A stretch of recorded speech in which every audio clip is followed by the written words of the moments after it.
One-to-one functions.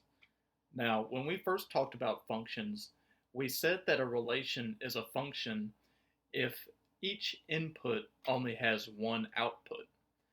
Well, when we talk about one-to-one functions, we're kind of doing the same thing, but in reverse. We say that one-to-one functions are going to be functions where each output has only one input.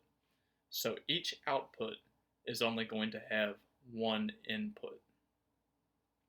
So you're never going to have a situation where you have one element which is an output and then it'll have multiple inputs going into it.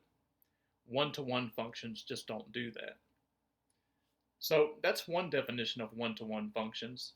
Another definition is a function is one-to-one given that whenever f of x equals f of y, we have x equals y. So whenever we have f of x being equal to f of y, we have x equal to y. Now, one-to-one functions are also known as injections, and they're also known as injective functions. So if you ever hear the word injective, do know that they mean one-to-one functions. Now, when you graph functions, one-to-one functions are always going to pass the horizontal line test. And then, once you do the horizontal line test, and it only goes through the function at one point, that's when you know that a function is one-to-one. So over here, I have y equals x cubed. Y equals x cubed. And this graph is going to be a one-to-one function. So that's one of the one-to-one functions you'll see. Now down here, I have three mappings, and I'm asking the question, which of these mappings are one-to-one? So looking at all the mappings, we'll be using the first definition of one-to-one functions. And it says one-to-one functions are going to be functions where each output has only one input. So each output, each range element, which is going to be in the second bubble, it's going to have only one input.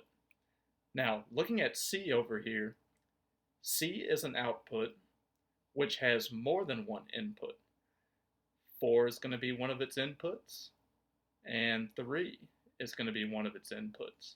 So this function is not one-to-one.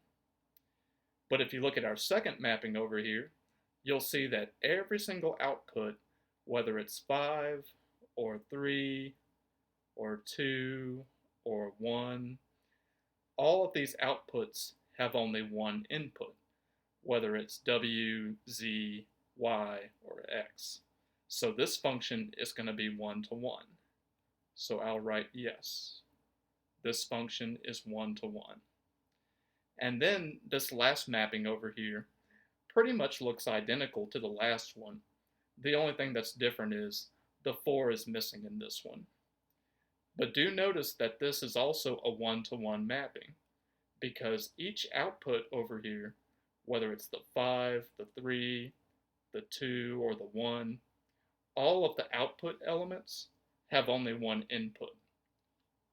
So that's a one-to-one mapping. And whenever you have a one-to-one function, it'll often be called injective. Injective. And that's just another word that means a one-to-one function.